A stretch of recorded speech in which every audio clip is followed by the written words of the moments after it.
Welcome, and thank you all for joining us for this very special series of the Crexi Podcast, an insider's look at all things commercial real estate. I'm your host, Shanti Ryle, and this is the Women of Influence series, delivering next-level insights and expertise live from GlobeSt's Women of Influence conference here in Denver, Colorado. And today we are so excited to sit down with Judy Cazeau. A little bit about our guest. Judy is the CEO and managing principal broker of the OPAC Group, a commercial and investment real estate brokerage built on discipline, strategy, and long-term vision. With a mandate to scale nationally and internationally, she leads with a focus on high-performance execution, principled deal-making, and legacy building. Her firm specializes in commercial transactions and investment sales, with a focus on retail and exclusive listings. Ooh. As she expands into capital markets, she's positioning the OPAC Group as a trusted partner to both institutional and private investors. Known for her presence, precision, and strategic thinking, Judy brings both rigor and vision to the table. She's not just building a brokerage, she's building a platform designed to last. Dang, Judy, welcome to the podcast. Thank you. Thank you for having me. This is exciting. Yes, we're excited to have you here. I think this is going to be a very fun conversation. All right, let's have some fun. Yeah, it's been a great conference so far. I'm curious, to ice break, what's been your favorite standout takeaway from Women of Influence so far? Honestly, connecting with the women outside of, I guess, the workshops and the panelist conversations.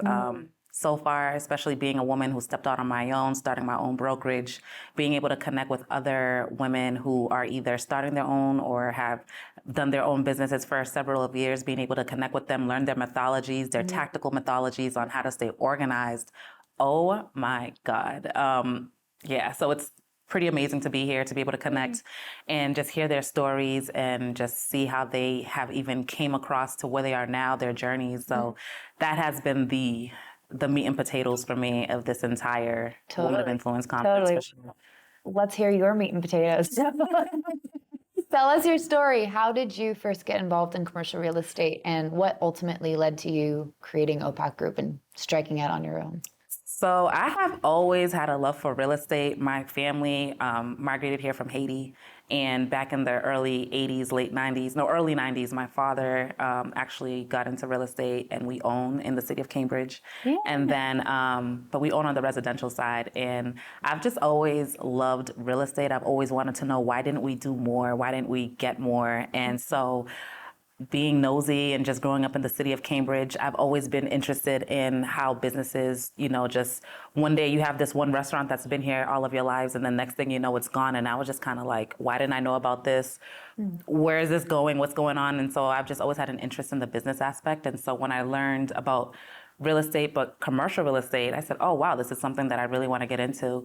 And that's honestly how I got into it. I studied for a test, and then I knocked on the door of a real estate firm, and I said, hey, I want to be a commercial girl, and that was it. Oh, so you just were like, I'm going to do brokerage, and I want to learn this side, and hey, are you happy?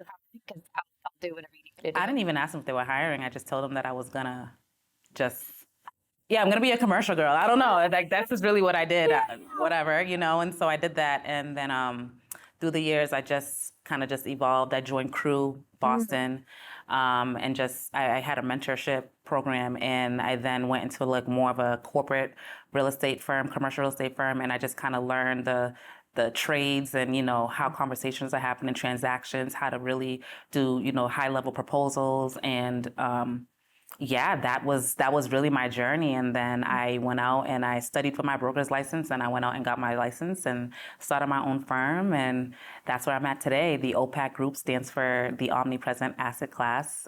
And I'm a believer. I'm a woman of God, a daughter. And so just always believing, real estate is everything. He's within everything. So that's really where that came from. So Omnipresent Asset Class. Everything is real estate. Everything. Yeah. Digital, everything. So that's where that came from. Absolutely. Yeah. Yeah, I heard a quote somebody said a couple months ago, I think, like, you can't throw a rock outside of your front door and it's not entangled in some way with commercial real estate. Absolutely. There's just too much entanglement. It's everything. It's the world we live in. It's the world we live in, absolutely. So I'm curious, what were the key moments along your career path that made you either decide you wanted to level up? Were there certain skills that you felt, obviously getting your broker's license is a whole skill set development crash course, but I'm curious, is there anything that just kind of drove you to these moments? What was that? What were those game changers that were like, I need to do my own thing for you? I think for me, it was just kind of being in control of my environment, being able to, I've done great work with procuring major clients and bringing them to this firm, and then also just not being at the table after bringing these deals. And that was something that really irked me. And the more I began to share my story and learn more, I started to hear a very familiar story. And so I just wanted to, just kind of start something where women or just people, can come and also just be able to have a seat at the table, bring in, your deals, and really encourage leadership. Yeah. Many a times the reasons why I got the deals that I got simply were from just making really good connections. I'm known to be a power connector. I love to connect people to really good people and really great resources. And I just so happen to do real estate, and that just works out well for me. And so yeah, just being a power connector, and that's what drove me to wanting to just kind of do this, and that's how it happened. It was just simply making connections, connecting my clients to really good resources, and it's just been something that's just been multiplying and just kind of growing, and just meeting amazing people, and that was really it. Yeah, and being in brokerage specifically is about being the best advisor and collection of resources that you could possibly offer to the people you work with. Right. Absolutely. It's that service mentality. Yes. So I'm curious, there are a lot of women entrepreneurs here.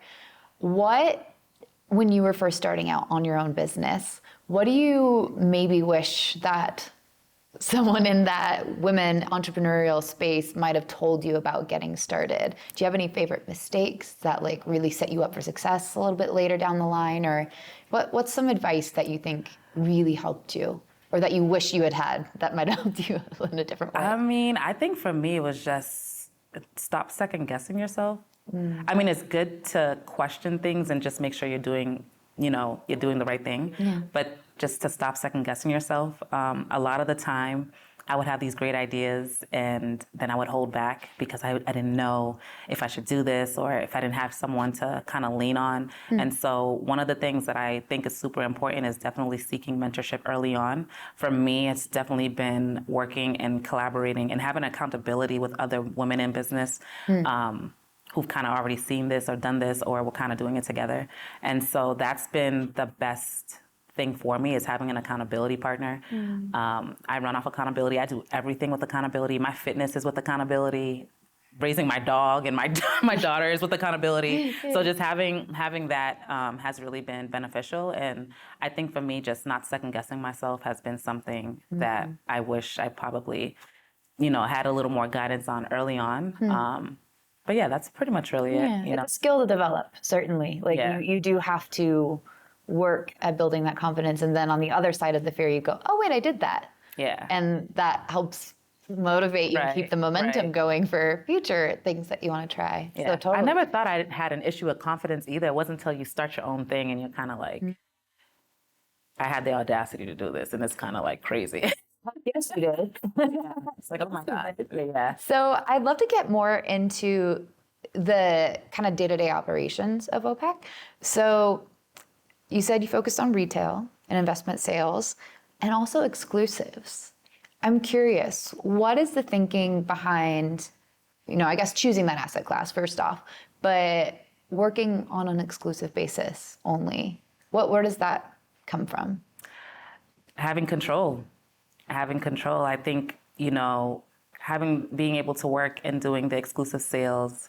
Well, first off, kind of gearing back, I did a lot of tenant rep. I still do a lot of tenant rep, but I choose and love to do tenant rep on the franchise side, being that many franchisees, they're married to a territory, and that allows me to, go out and do what I do best, and that's find things and find where they need to be, but they're married to a territory, right? And so on the exclusive side, what I love about it is having control to be able to best see what suits my client, but then also understanding, hey, this is, being an advisor, right? Being a connector, being able to help them identify the best buyer, the best way to truly market this opportunity, this property. And so for me, I really enjoy that. And it's been great because I get really great quality referrals because now I think one of the things when you start off on your own, you want to say yes to everything. Absolutely.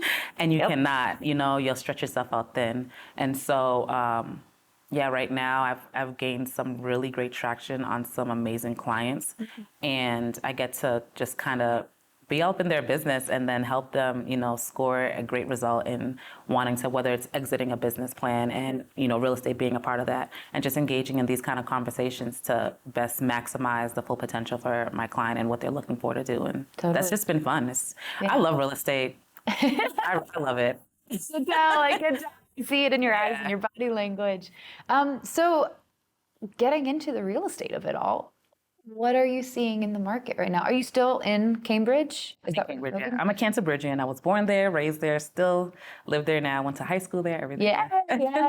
You're local. Know your market. So what are you seeing in that market? What's going on from a lot of interesting things. Actually, there's an area in Cambridge over by Harvard Square, Cambridge Common, and they're in talks with basically these commercial properties, allowing them to raise and develop 8 to 11 stories. Right now we have street level first story properties, commercial properties in Cambridge. And it's beautiful. It's amazing. I've gone to some of these meetings. I've been able to see what they're doing. And so just understanding what this may imply for some of these landlords, some of them who may be looking to dispose property, some of them who are looking to expand, or, just what's happening in that area and that part of Cambridge has been amazing. And so that's one. There's a lot of rezoning actually happening in the city of Cambridge. Interesting. Where are those conversations coming from? Is it just a matter of difficulty building new supply? Is it where is the reasoning behind that? And what do you think the goals of these policymakers are in that? That's an interesting question. Yeah. I think because of, the city of Cambridge, that's where Harvard Square is, MIT, Lesley. We have a huge academic, historic city, you know. And so I think it's just wanting to do that. I think another thing as well, there's no parking. It's a commuter city. It's becoming more of a commuter city. And so I think it's just really finding ways to revitalize that, but then also continuing to keep it as a historic, family-oriented town. I think that's as best as I could really think about what's going on. And I know that there's just a lot of just changes happening. You have MIT over there in Kendall Square, the tech hub. There's a lot of changes happening over there, just kind of revitalizing and bringing it back, especially after the pandemic. It's become an area now that's just kind of, busy. You got Facebook there, you have Microsoft Center there. And so I think, Cambridge is just looking to continue to, it's the People's Republic of Cambridge, first off, is what it's known as. Yeah. I believe it's funny. I believe a few years ago when the Olympics wanted to come to Massachusetts, Cambridge was the only city that opted out to not participate. Wow. Right. And so I think Cambridge has always just stayed ahead of the curve and just wanting to, make sure that, we just keep it as revitalized and just a vibing area. Yeah. That's as best as, totally. What I think. And from an investment sales perspective, are you seeing, is it more people in the market or continuing to play in the market? Is there outside interest? And I think it's both. Okay. I think it's both because a lot of the, especially on the retail side, when I'm out and about, I've been meeting and talking to a lot of private or small, mom and pop, who still own. I know there's this one woman, she owns so much real estate in Cambridge, and she was the only daughter to her father who owned, and he didn't have a son. And so she pretty much took over, and I've seen that, that's been a thing where you see that happening. And so there's a lot of private ownership, but then there's some institutional landlords. You have a big landlord, Divco West. I know they're out in the east part of Cambridge, and they own a few properties out that way. So I think it's both. Yeah. But yeah. Are transactions happening right now? I know we're in, the new normal of where interest rates are. People were doing a lot of betting on whether or not they were going to come down. It's a little quiet. I think it's a little quiet. There's a lot happening on the retail front. And so... From a tenant perspective. On the tenant perspective, for sure. Let's hear it. Yeah, let's hear it. That's the market that I definitely know. And so that's a lot of what I've been seeing. I think other than that, when you own in Cambridge, you're not really selling. And so... Sure. Yeah. There's a hefty price tag. It's a hefty price tag. To sell. Yeah. Yeah, that makes sense. So kind of looking into your crystal ball, what do you think, other than like the development and the rezoning happening, those conversations, what do you think will have the biggest impact on this market, where those trends are going to go because of that impact? And if somebody was interested in coming into Cambridge or more generally, like kind of more urban Massachusetts, what would you advise them? I am actually interested to see what's going to happen with the student housing life. Oh, sure. Yeah, recently we did a talk at the crew luncheon, and we talked about just student housing. Yeah. And like just a shift in that. Dormitories are not what they used to be. You know, you have, single living tenants or single living renters, and, the amenities, they're looking for that. And Yeah. so I would truly be interested to see how that's going to shift. And that's almost something that I would, just bigger than Cambridge, but in Boston, I believe Boston we have, or Massachusetts, I think we're like 300 plus There are so many schools in Boston. universities. It's yeah. insane. A lot are coming together. They're either merging or, So I'd be interested to see the student housing life and that investment just in the state as a whole, because of how things are shifting. Like I know UMass Amherst, I believe they have a whole, when they came and did their talk, they talked about having a rock climbing, wall there, and the retail, and, just really having these activation sites, and making, because you having students who are going to come here, you want to make sure that it's a place that they're going to be interested in being. So just kind of hearing some of the different ways that they're implementing ways to activate the student housing life. I think that would be something I'd be interested to dabble a little bit more in. Yeah, keep an eye on for sure. I mean, I live in Harvard Square, and so I've kind of seen. It's so beautiful there. Yeah. I just went to college in Boston. I was like this close. And then I did Oregon, which is far away on the West Coast. Yeah, a little less cold. I'm working with a group out in Oregon that's coming to Boston. Ooh. Yeah. Give them a shameless plug, the Sports Bra. It's a woman-owned sports bar, and they're actually headquartered in Oregon. So, Like Portland? yeah. We'll talk. But yeah, I want to be mindful of our time. We got a lot more conference to get to. But I guess any parting words that you have, either for folks who are interested in Cambridge and Boston, or even, young professionals maybe who want to start their own brokerage and get into the market and start, being of value to clients. What's something you would want to leave them with? If you're someone who's looking to come out and start your own thing, I think it's important to first be a good follower before being a good leader. And so those were some of the things that I think helped me in being able to not just build a network, but now I have the ability to now leverage my network. And it's cool to come to these things and network with as many people as you want. But, I think it's really important to be able to be a good follower first, get a good mentor, really learn the lays of the land prior to trying to do this thing, because it's a big elephant to chew. Oh, yes. And you want to definitely learn the best way that you can. But I can definitely say it's definitely worth it. Coming to things like these are amazing. And so that's my parting words. Yeah. I love it. Yeah. I love it. Judy, thank you so much for your time. Thank you for having me. Where can people get in touch with you if they want to connect? If you want to connect with me, you can connect with me on my LinkedIn, Judy Cazeau, Judy, my last name, Cazeau, Cazeau. And I'm pretty accessible. You can find me, and happy to connect. Fantastic. Thank you so much. All right.